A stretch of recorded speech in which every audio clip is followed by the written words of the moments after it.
Beard hygiene ये क्या होता है? अभी स्किन केयर तो नया नया सुना है, अब आप ये बता रहे हैं बियर्ड हाइजीन भी करो। ये एक नया मार्केट में चीज आ गई है। आजकल बियर्ड फैशन है, लेकिन प्रॉब्लम तब होती है जब स्टाइल का तो पूरा ध्यान दिया जाता है, लेकिन बियर्ड हाइजीन की बात करो तो किसी को कुछ नहीं पता। बियर्ड को हम फेस का क्राउन समझते हैं, लेकिन अगर इसका ध्यान ना दिया जाए तो ये बहुत सारे बैक्टीरिया और फंगस का घर बन जाता है। चलिए जानते हैं इन चीजों को डिटेल में। पहली परेशानी, बैक्टीरियल और फंगल इन्फेक्शन। बियर्ड्स में दिन भर sweat, food particle, oil, pollution, dust, ये सारी चीजें डिपॉजिट होती रहती हैं।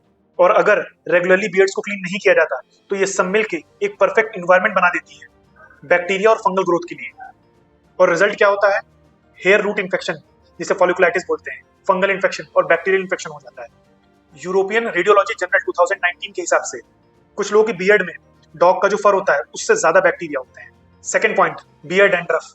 स्कैल्प की तरह जो हमारा बियर्ड एरिया है उसमें भी मेलेसेजिया फंगस होता है जो ऑयली स्किन में ग्रो करता है।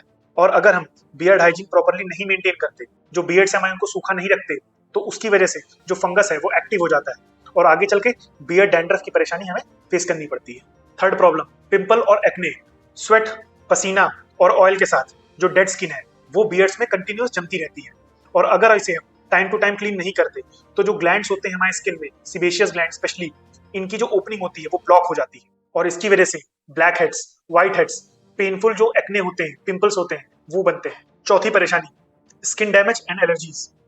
अगर आप भी उन लोगों में से हो जो अनक्लीन ट्रिमर्स यूज करते हो या फिर शेयर्ड रेजर यूज करते हो, मतलब दूसरों का रेजर यूज कर लेते हो, तो सतर्क हो जाओ, क्योंकि ट्रिमिंग और शेविंग के समय माइक्रो कट्स लग जाते हैं और उसकी वजह से जो ऑलरेडी बैक्टीरिया और फंगस आपकी बियर्ड में है वो स्किन के अंदर चले जाते हैं।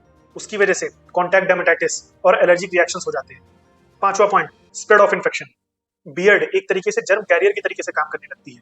बहुत से ऑर्गेनिज्म जैसे स्टेफाइलोकोकस और एमआरएसए ये बियर्ड में सर्वाइव कर जाते हैं और जो इनके क्लोज कॉन्टैक्ट में आता है वहां ट्रांसफर हो जाते हैं और ये एक पब्लिक हाइजीन का इशू भी बन जाता है।